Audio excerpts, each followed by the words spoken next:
Good morning. Good morning. Guten Morgen. Good morning. It's a little bit of a rainy day here in Vilshofen, Cars behind you. but one thing about Ama is that they put umbrellas for you in the rooms, which is super nice. We've got the morning all to ourselves, so we are going to walk into Vilshofen and see what's going on. It's a Sunday though, so that means the stores aren't going to be open, but maybe some souvenir shops at about 10 o'clock, they said. We have to be back on the ship at 11:15 because we're going to be sailing to Passau today. Yes. Once we get out of Vilshofen, if it's not raining, we intend to sit up on the top deck and really enjoy the scenic cruise. And if not, we will probably do it from the lounge. There we go. All right, let's check out this little town. Oh, it's so cute and quaint already.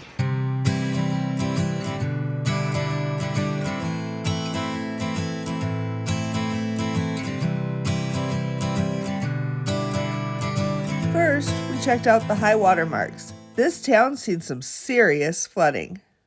From like 1826, and the highest one was in 1845. Wow. That's the hazards of being right by the river, right? High water levels, that's crazy. We grew up in a river town, so we know what that's like. And the cobblestone streets just look so beautiful in the rain. So you follow the cobblestone streets up to the main street and you can see, I think that's City Hall right down there. And you got just these beautiful, colorful buildings and shops. There's Pepper, a statue, and then a church right there. This statue of a knight is called Ritter Elaine. Normally there is water running, but right now it is decked out for Easter. So behind us is the church here in Vilshofen.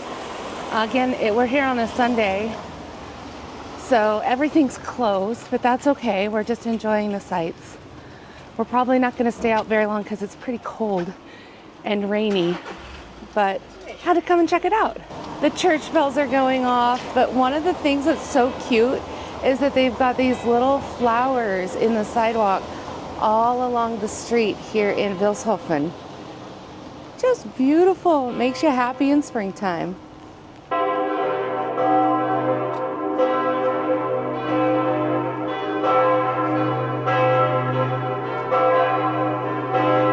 Well, looky who we found here on the streets of Vilshofen.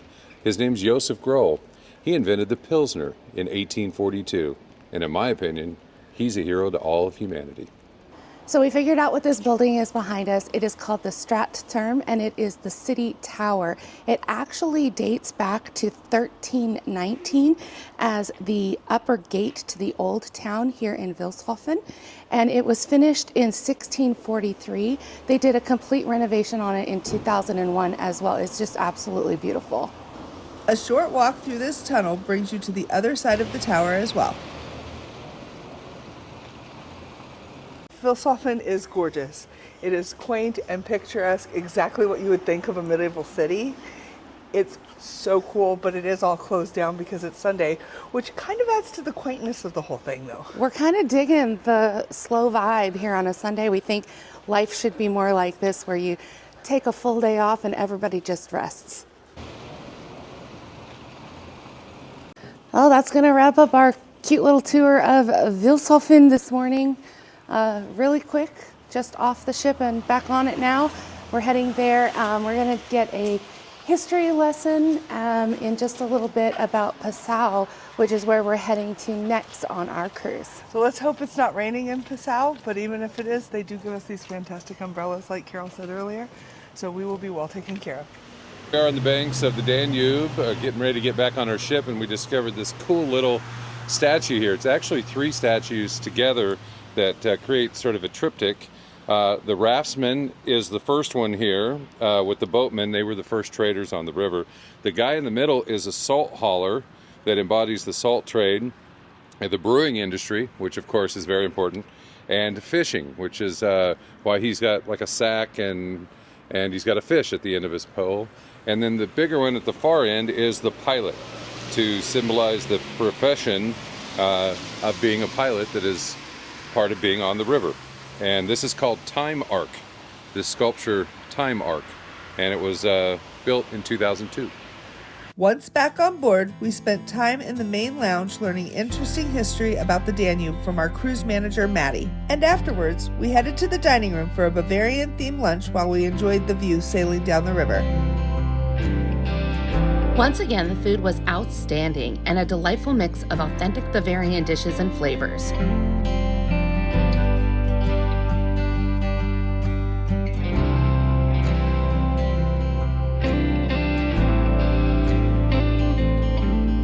And just when we thought it couldn't get any better, a surprise guest.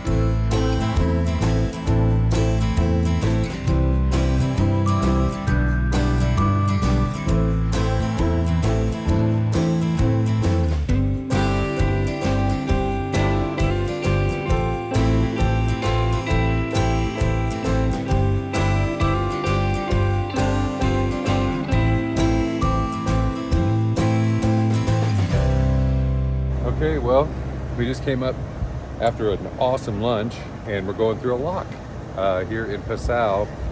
This side of the ship is about an inch, literally an inch away from that wall. We're coming down the Danube, so by down we mean literally down. As we go from Germany and on our way through these next countries, we're going to hit spots where we have to come inside the lock, and there's it's blocked by a door, and they let the water out and the ship goes down, then they open the door and we go to the next level. That's how a lock works.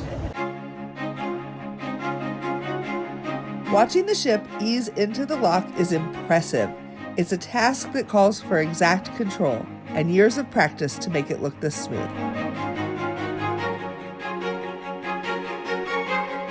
This is the Cocklet Lock, just outside of Passau. It's part of the hydroelectric plant that's been in operation since the 1920s, quietly generating power while helping ships navigate the Danube.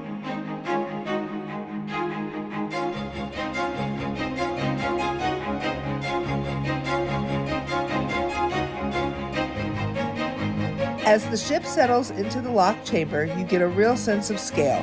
These concrete walls were built to handle serious river traffic. Once the water level matches the next section of the river, the massive lock doors open and the crew gets ready to move on.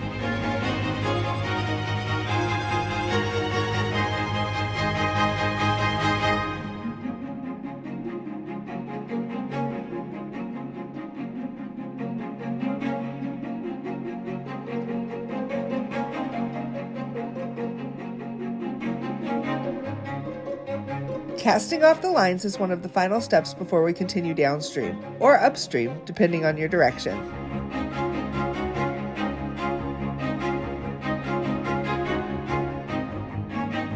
There are 18 locks like this between here and the Black Sea. Each one adjusts for changes in elevation, making the Danube fully navigable for long-distance cargo and river cruises like ours.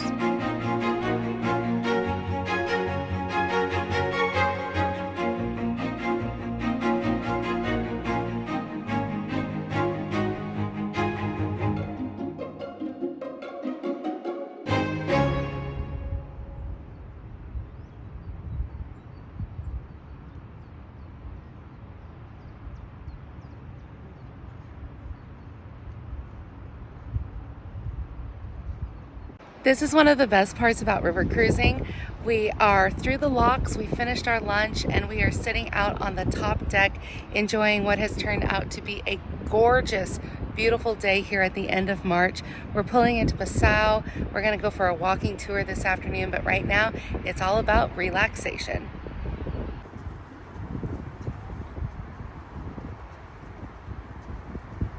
We made it to Passau. We're waiting for our walking excursion. It's about an hour long, and then we're going to have 45 minutes to ourselves to check out the town, hopefully get some souvenirs. It's going to be really cool. This is the city of three rivers, and it is built where three rivers converge, the Danube being one of the three The Ills is one of the others, and I don't remember the third one, but I bet we find out on the walking tour. Getting ready to do our first walking tour of the cruise. One of the things that's really neat is that they have these audio box systems where you wear this little device around your neck, you tune it to a channel, and then you've got an earpiece that goes in your ear, and then you can hear the guide talk.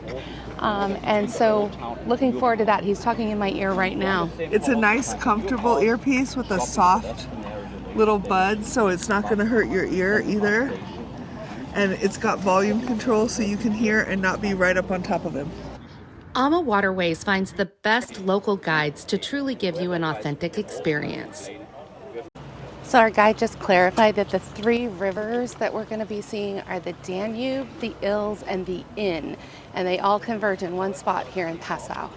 So the name of this alley is Holgasse, which literally translates to Hell's Alley, and it used to be the red light district here in Passau. So you'll notice that the cobblestones are painted.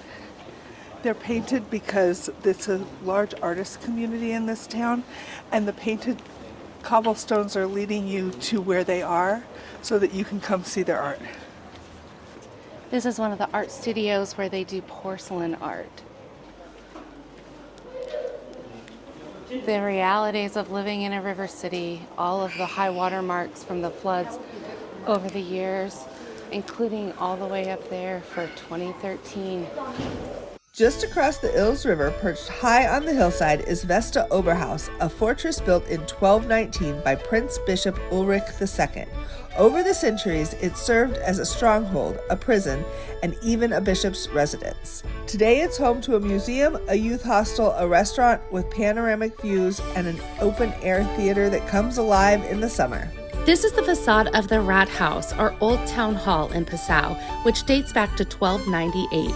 These murals depict Emperor Ludwig of Bavaria alongside 4 flag bearers.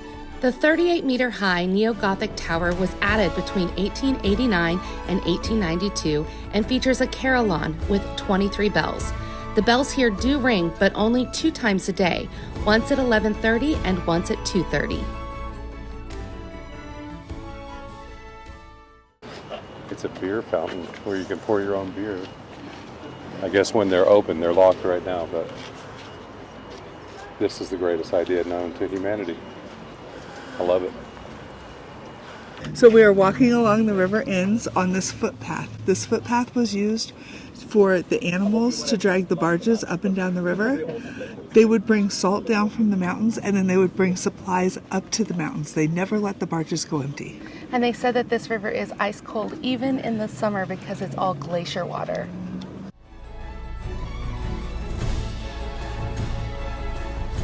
So straight up ahead, we have St. Stephen's Cathedral here in Passau, currently under construction, and it's got a lot of Gothic and Baroque architectural influences, a mix of everything because it's one of the oldest cathedrals dedicated to St. Stephen here on the Danube.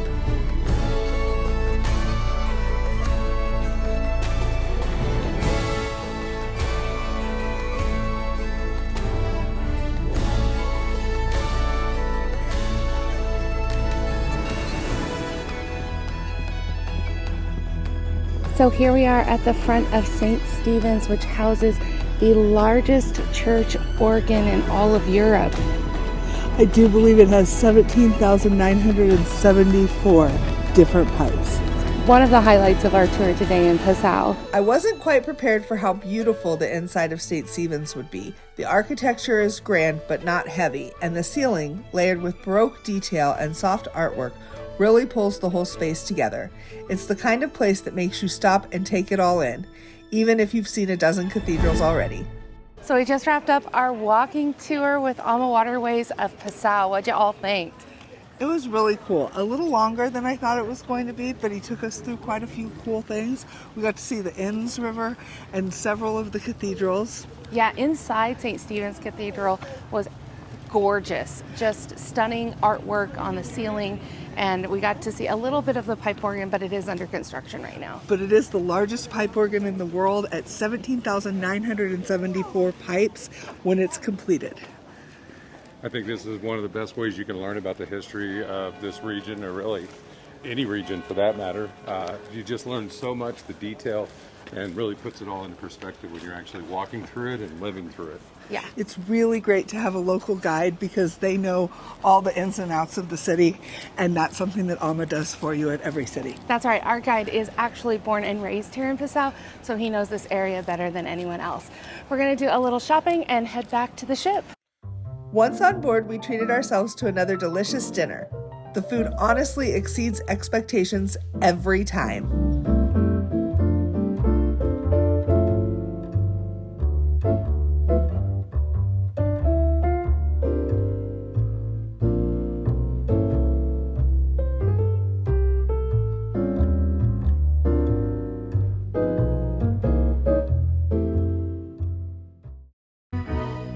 Why do birds suddenly appear every time you are near? Because just like me, they long to be close to you.